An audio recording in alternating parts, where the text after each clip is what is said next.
I'm joined now by the President and CEO of Trobe, Greg O'Neill. Greg, thanks for joining us. Can you first of all tell us a little bit about Trobe Financial?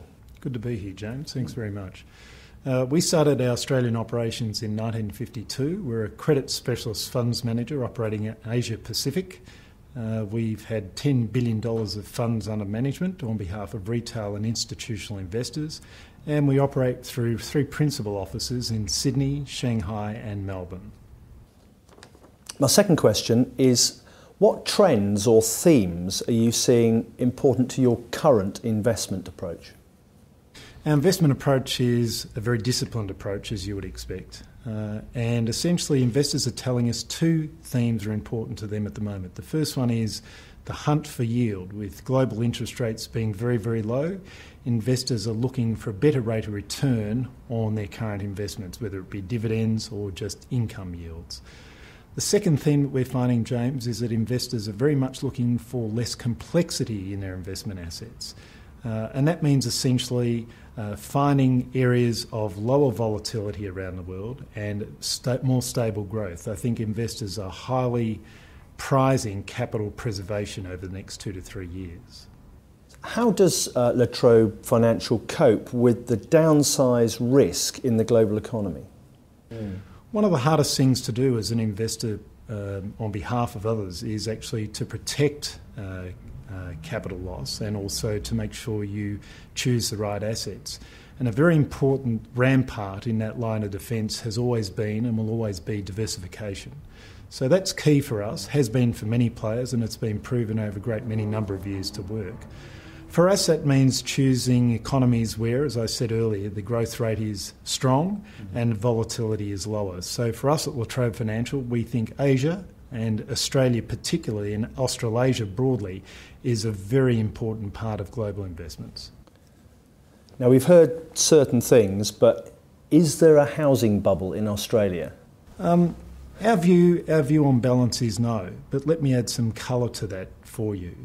Australia has a residential housing market approximately of 1.4 trillion Australian dollars. So it's a substantial market in its own right. Our population, notwithstanding our land mass, is only 23.5 million people, and we're growing our population base by roughly 400,000 new citizens a year. That includes net migration of about 320,000 and natural births of about 100,000.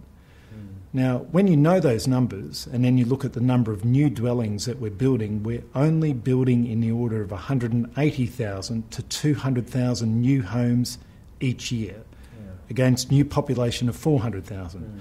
So we have what's typically referred to as a structural long-term housing stock shortage.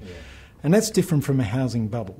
It leads to the same outcome, which is higher prices, and regrettably, like here in the UK and in many parts of the world now, a great portion of the younger population who are first home buyers are finding it increasingly difficult to get their foot on the first step of the ladder of home ownership.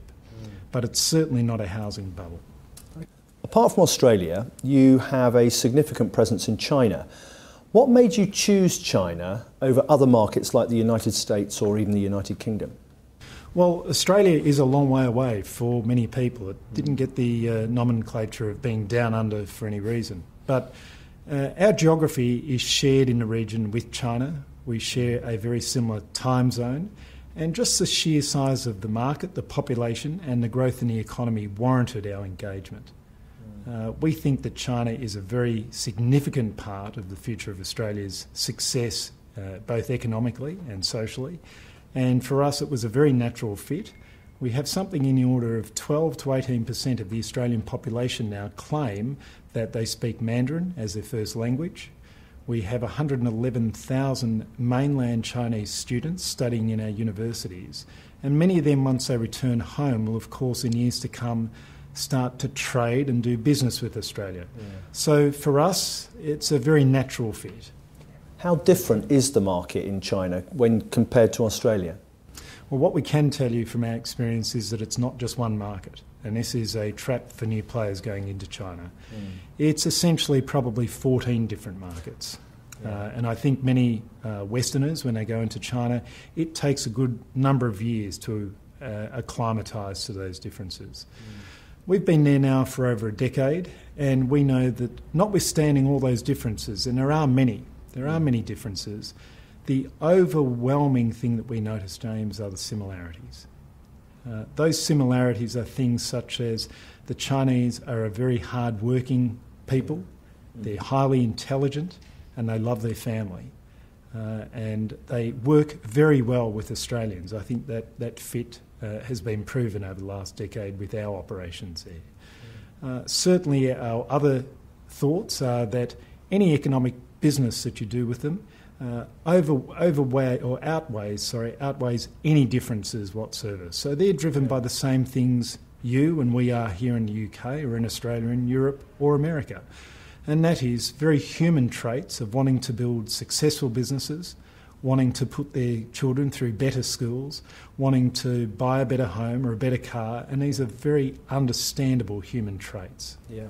So if I can just ask then, where have you seen more growth? Is it actually in China or in your home market of Australia? Well, our experience is very telling. Our funds management business in Australia, which is a leading retail mortgage fund in Australia, we've had compound annual growth of roughly 20% over the last 5 years in our funds management business. And that by any measure would be success in of itself. We're very proud of that. But by comparison, over the same 5-year period, our compound average growth rate in China has been anywhere between 80 and 100%. And that depends on the investment settings that we're allowing from time to time, because you can have so much inflows, but you've got to balance that with quality assets. Yeah. You don't want to be overrun by liquidity. And really, I think that's a telling story about China in its own right. Mm. Looking at it from another point of view, what has been the impact of China's debt crisis and the slowing of economic growth on your business? Well, firstly, I think as China moves from an agrarian economy to an industrial economy, which is where they're transitioning now, and in the next decade or 15 years where they move from an industrial economy to a technological-based economy, there will be periods of moderation of their growth. Yeah. The central government in Beijing accept that as a natural maturation of the economy. So there will be breathing periods. Yeah.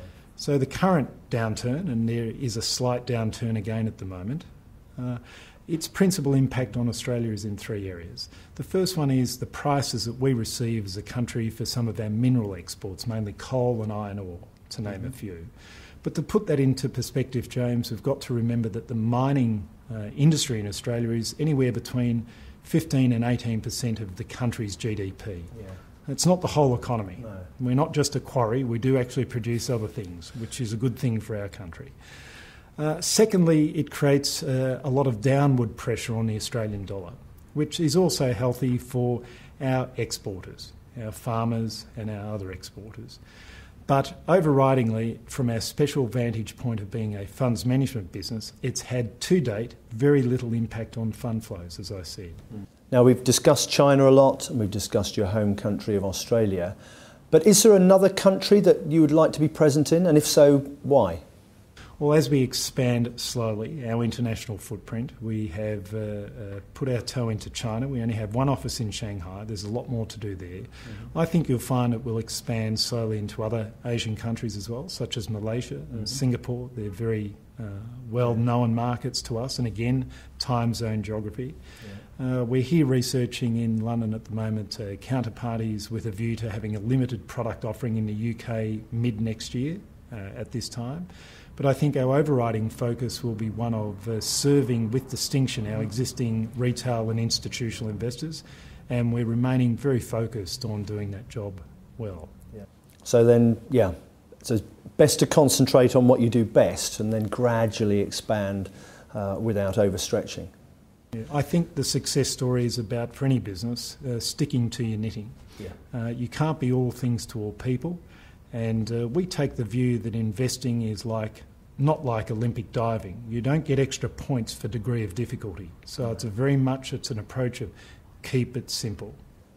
Greg O'Neill, President of Trobe Financial, thank you very much indeed for joining us. Thank you so much. Pleasure. Thank you.